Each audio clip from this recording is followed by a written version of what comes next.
மகர ராசியை சேர்ந்தவர்கள் எக்காரணத்தை கொண்டு தன்னுடைய வாழ்க்கையில் தன்னுடைய திருமண துணையாக எடுத்துக்கொள்ளக்கூடாத ராசிகள் என்றால் அது நெருப்பு தத்துவ ராசிகள் தான்.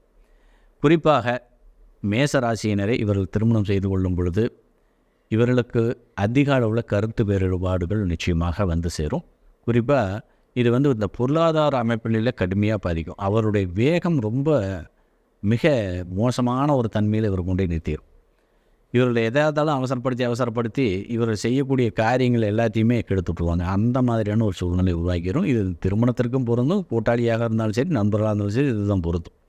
அடுத்து சிம்ம ராசியை சார்ந்தவர்களை திருமணம் செய்து கொள்ளவே கூடாது. திடீர் இழப்புகள், உங்களுக்கு உயிர் ஆபத்து வரைக்கும் கூட அதை எடுத்துகிட்டு போகும். அதேமாதிரி இவருடைய பொருளாதார வாழ்க்கையை சீர்குலைக்கக்கூடிய தன்மையும் இந்த சிம்ம ராசியினரை சேர்ந்தவர்களை மகர ராசியினர் திருமணம் செய்வது பாதிப்பு அடைவார்கள்.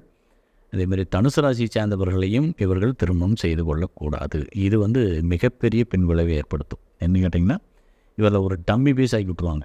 தனுசு ராசியை சேர்ந்தவர்களை மகர ராசியினர் திருமணம் செய்து கொண்டால் இவர்கள் வாழ்வை கடுமையான பாதிப்புகளை நோக்கி நகர வேண்டிய ஒரு சூழ்நிலையை உருவாக்கணும் அப்படிங்கிறது தான் யதார்த்தமான உண்மை நிலை. மேலும் நிம்மதி இருக்காது அப்படிங்கிறது இங்கே கவனிக்க வேண்டிய விஷயமாக இருக்கிறது.